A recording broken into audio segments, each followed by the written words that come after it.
Sorry for the technical glitch. We're rejoined by C. Edmund Wright and Tom Rogan. And gentlemen, the situation with Hamas lobbing hundreds of rockets into Israel from the Gaza Strip. Tom, how far do you think Benjamin Netanyahu will go? I think actually Prime Minister Netanyahu is going to take some pretty serious action. I think we're moving much more closely now than we thought we would be over the past few days to a concerted campaign by the Israeli military. And I think there are two reasons for that. Number one, Hamas has been enabling other groups, primarily Palestinian Islamic Jihad, to keep firing rockets. Hamas has control over the Gaza Strip, so if something happens there, 99% of the time they have operational, they're allowing it. But secondly, there's a lot of pressure inside the Israeli cabinet from the Israeli foreign minister, Avigdor Lieberman, and Naftali Bennett, for example, who are pushing Netanyahu for tougher action. And Edmund, I understand there were reports that reserves are being called up. I've often wondered if Israel has it in them to eradicate Hamas the way they failed to eradicate Hezbollah. Well, they might. As Tom mentioned, there's actually forces in the Israeli government, high up in the Israeli government, that are actually making Netanyahu look fairly dovish on this. They're actually pushing, further from the right, I guess you would call it. So, I think Israel realizes Hamas has made their policy statement on Israel pretty clear. And it's obvious they don't want peace. And I think, Israel's decided, especially with people even more hawkish than Netanyahu way up in the government, I agree with Tom. I think we'll see some pretty significant activities taking place, and very soon. Yeah, and of course we have the. Yeah, go ahead, Tom. Yeah. No, sorry. I was just going to say, you see with the in the failure of peace talks as well. There's always been an opportunity. Well, opportunity is the wrong word, but there's always been a wellspring of anger in the Palestinian communities.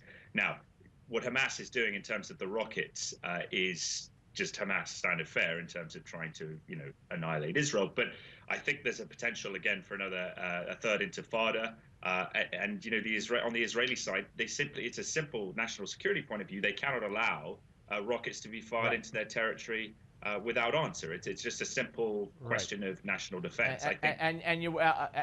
In closing, guys, because I'm up against the clock, I wonder how long it'll take for the U.S. government to stop funding this so-called unity government, which includes Hamas. Probably that isn't going to happen under this administration. Anyway, thank you both, C. Edmund Wright and Tom Rogan. Appreciate it.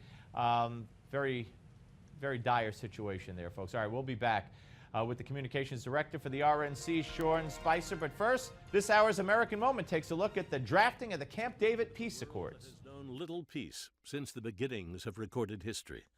But in September of 1978, President Sadat of Egypt, Prime Minister Begin of Israel, and President Carter of the United States set out to change that.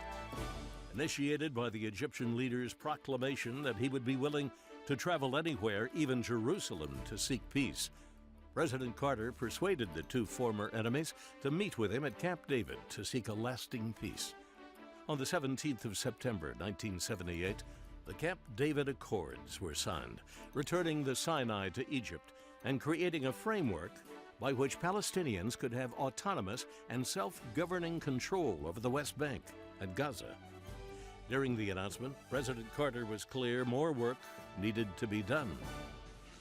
The questions that have brought warfare and bitterness to the Middle East for the last 30 years will not be settled overnight. In 1978, President Anwar Sadat and Prime Minister Menachem Begin were awarded the Nobel Peace Prize. Jimmy Carter's Nobel Prize would come later in 2002 for his decades of work seeking solutions to international conflicts.